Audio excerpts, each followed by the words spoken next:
Welcome to this year's International Dance Week Festival, put on by Free Flow Dance Theatre Company under the artistic direction of Jackie Latendresse. Let's give her a hand, please.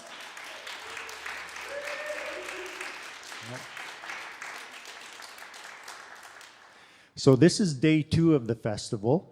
The festival is leading up to the International Day of Dance, which is April 29th. So I would encourage everyone here to spend a little bit of time every day shaking a leg, getting ready to do some kind of dance moves on April 29th, because dancing is good for the soul. And it's good for the community. Look at how it brought us all together here tonight. My name is Scott Duffy. I'm Machifnia. I'm from Saskatoon, Saskatchewan. I'm a hometown boy of this city here. And I teach the Métis style dance, the Red River Jig. And I always think about the social aspect of that dance and how important that is. How important it is that you don't have to be perfect at dancing to be a part of it. It's just to get out there and share your steps. And if you're not able to dance for some reason, or you're just not ready to share steps, being part of the audience is actually equally as important. I find that for the Red River Jig, and I'm finding that for contemporary dance as well. We are all sharing a space here, the people on the dance floor and the people in the audience. We become kind of intertwined in the energy that's happening on the dance floor. It's kind of a transformative, artistic, interpretive type of energy, and it can take you to new, wonderful places. The dancers invest so much into their dance form, and they do that to share that with us. And we are able to do that on this land here. Because we're on this land, we're able to dance. Because we're on this land, we're able to eat and grow and have relationships and hopefully love each other and connect with each other. We are on Cree land. This is the land of the Nehiawak. This is also the Métis homeland territory. This is also the traditional territory of the Anishinaabe, the Lakota, the Nakota, the Dakota, the Dene peoples. So we're blessed to be on this land. And we're blessed to have some amazing dancers and artists with us tonight. So tonight's piece is called Breaking the Mirror. And it's a beautiful piece. And the dancer is Jianna Neufeld, with choreography and collaboration from Newton Moraes. They're both part of the queer community. They're both from Toronto. Newton is Brazilian-Canadian. Jianna grew up in Dawson, BC. They're bringing us something really special tonight. Well, I'm not going to ruin it for you. So I'm going to stop talking, and I'm going to invite the show to start, and be prepared to grow from this experience. Merci.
Okay, I was instructed to ask you the first question. I hope that's all right.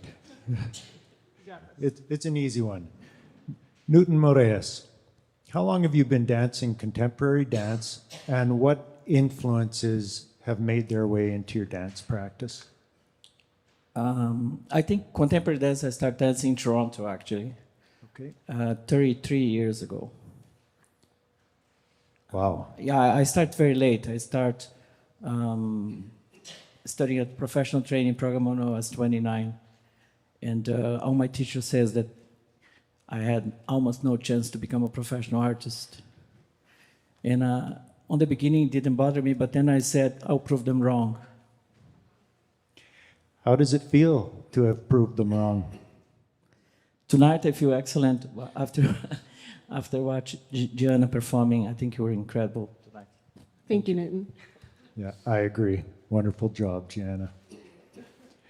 And Newton, what has influenced you in your dance practice? What part of your life experience finds its way into your dance practice, and what do you find wants expression in your dance practice? I think everything. I think my Brazilian heritage, grew up in a Catholic family, and then eventually realizing I was gay, and I kind of was in a limb. I didn't know where I was going as a person. Then I found peace with Afro-Brazilian culture, and then of course the Brazilian dance in Brazil. And then coming to Canada and study at Toronto Dance Theatre, the same school at Jianna and I, we study, is one of the most prestigious schools in Canada. So that influenced me, and also I'm very curious, and I'm always trying to see other shows. So dance theater, improvisation, contact, buto, anything that move me and make my hair stand up, I'm interested. Excellent. Thank you. So, Jianna, how long have you been dancing contemporary dance for? Contemporary dance has been my focus for the last 7 years, I'd say. But I've been dancing since I was 5, so 22 years. And I started mostly in ballet. That was what was offered in Dawson Creek, and I fell in love with it. And I had very supportive parents who drove me lots of places to train in ballet, and that led me to a pre-professional ballet training program. And there, my eyes were open to a whole bunch of different styles of dance that I'll always have a special place for ballet, but it's what taught me I love contemporary the most. So, a trick question. How many hours do you think you've spent dancing and rehearsing up to this point in your life? I'm a dancer, not a mathematician, Scott. Okay, that's fair. I don't think I know the That's name fair. for a number that large. That's fair. So what I'm trying to do with that question wasn't to put you on the spot, but that's exactly what I did. Man, I'm not the sharpest tool in the shed, but I try. So what I'm trying to do with that question is to give the audience some idea how hard our contemporary dance artists work and the hours that they invest in their art form. And the reason I want to do that, my guess is that, so how many years were you in ballet? I've been dancing in total for about 22 years. 22 years, and that's serious business, the whole 22 years, because you were into, your ballet career was getting pretty serious by the sounds of it when you found contemporary dance. So 22 years, I'm guessing you're pushing into 20,000 hours. Likely. By the time I was 17, I was training 40 hours a week. So Exactly. full-time job. Okay, that's what I was trying to say. Thank you for sharing that with us, because yeah, that's important. What goes into these dances, I really feel like it deserves some recognition, because you can see it in your grace, your fluid movement, your physicality. So how did you find transitioning from ballet to contemporary dance? What was that process like for you?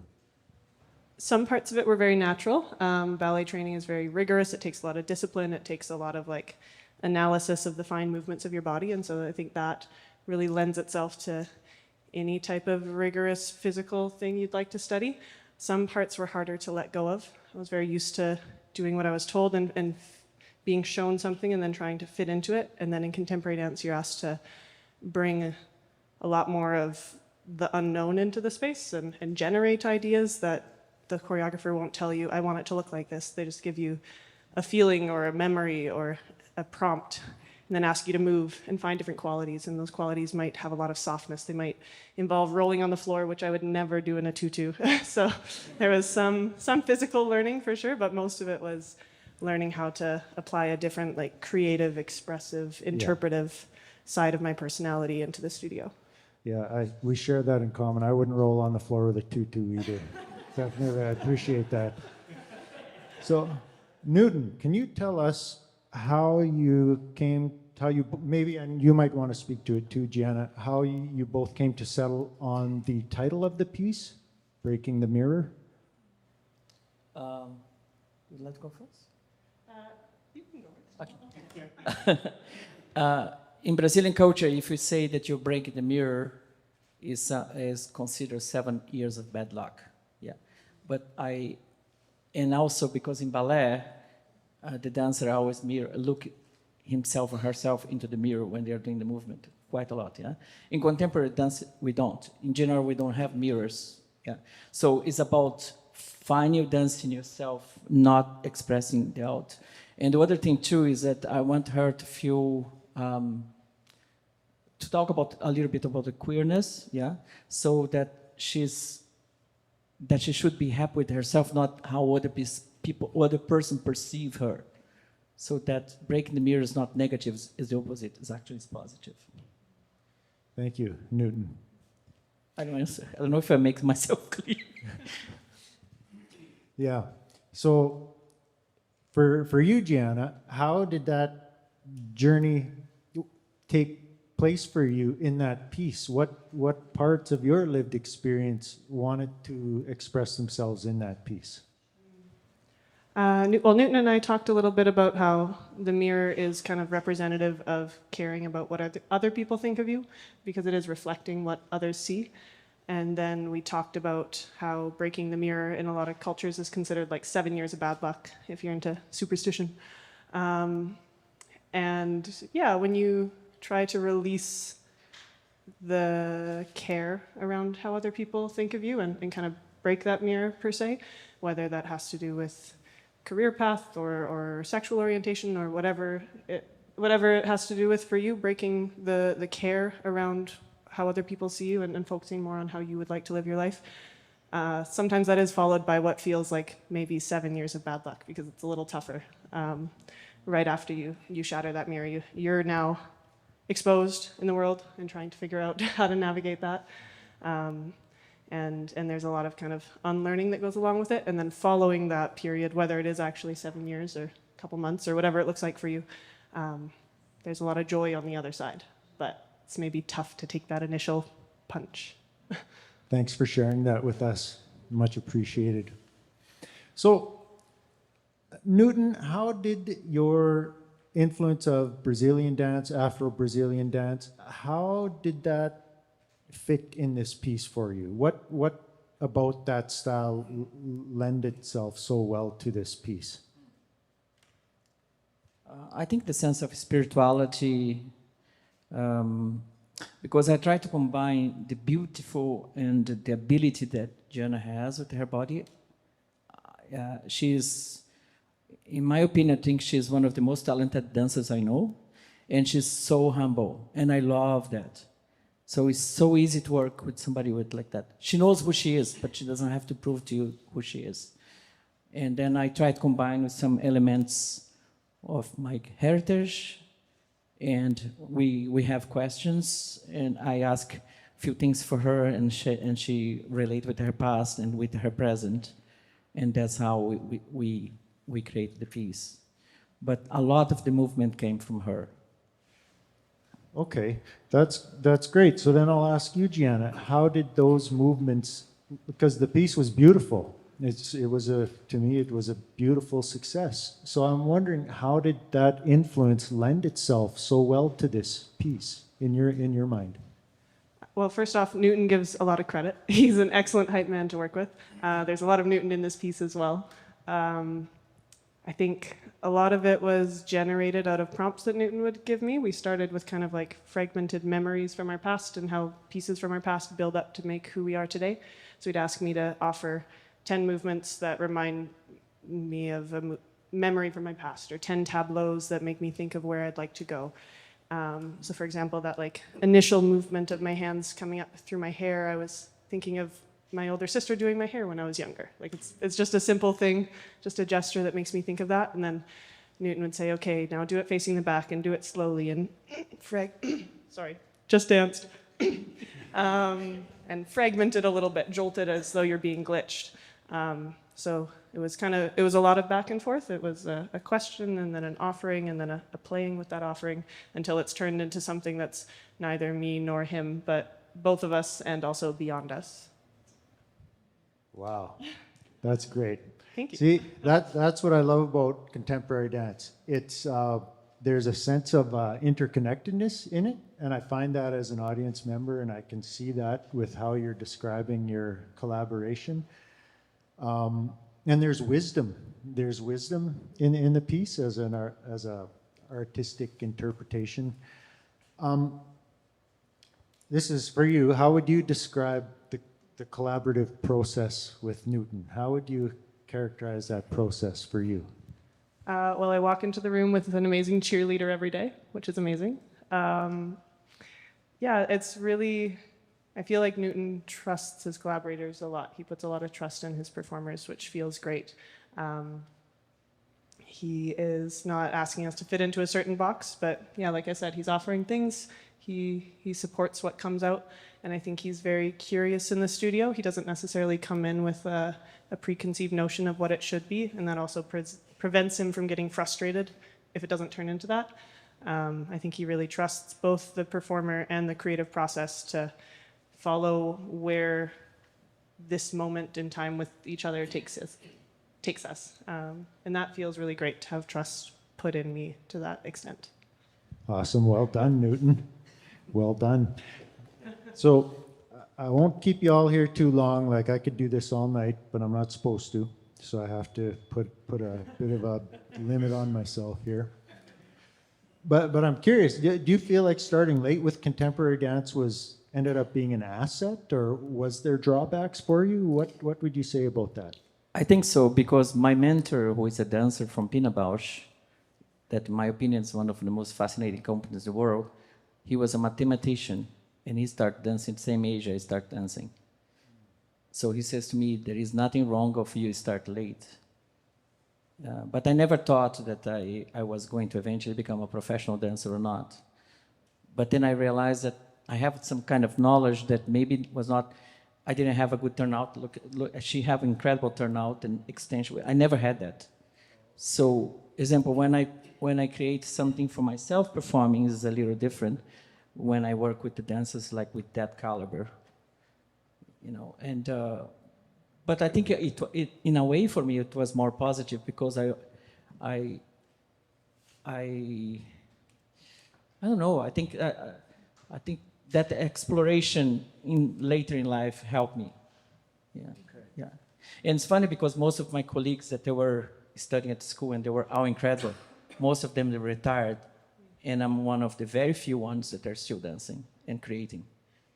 Okay, so that's very telling then, how it created some sustainability. Well, as you ask here, I think there are lots of other artists here in the room as well. Being an artist is not easy. So I still do other jobs that's not related with dance, but that doesn't imply that my dance is not a hobby. My dance is my professional way of seeing the world. And even if I just committed half an hour a day, it still is an integral part of who I am as a person. So that's how I see it. And I know the question wasn't for me, but as someone who has worked and trained a lot under a variety of artists, many who've been dancing since they were like 3 on a professional past, and then others like Newton who started a little later in life. There's something very like joyful and authentic about Newton's creative process it's not about making dance that fits into what we've been taught dance should be throughout this professional industry. It's about like this innate feeling that we all have as humans to express ourselves. And I feel like by starting a little bit, I don't know if you would credit it to this, Newton, but I see it possibly as a result of you starting a little bit later in life.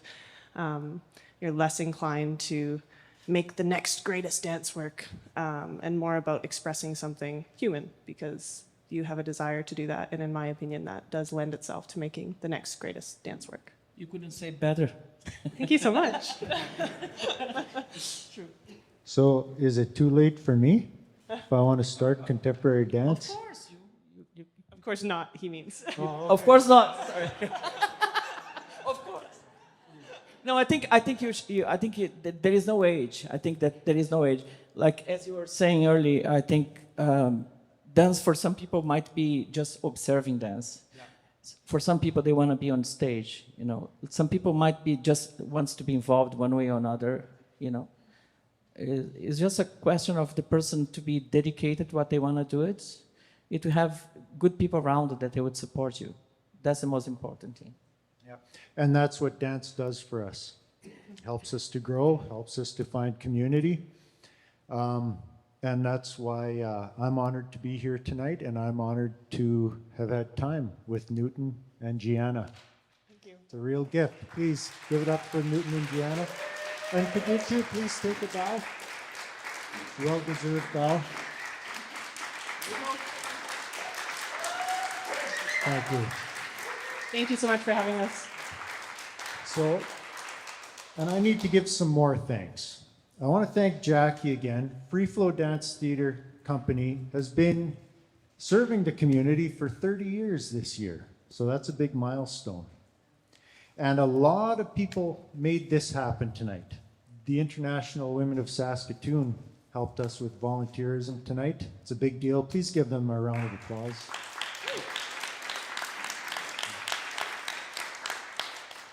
5x5, audio visual, major expertise for this tonight. Please give them a round of applause. And we also have a lot of funders to give thanks to, and that would be the Government of Canada, Sask Arts and Sask Culture, and Sask Lotteries. All helped to make this happen tonight. So please give them a round of applause.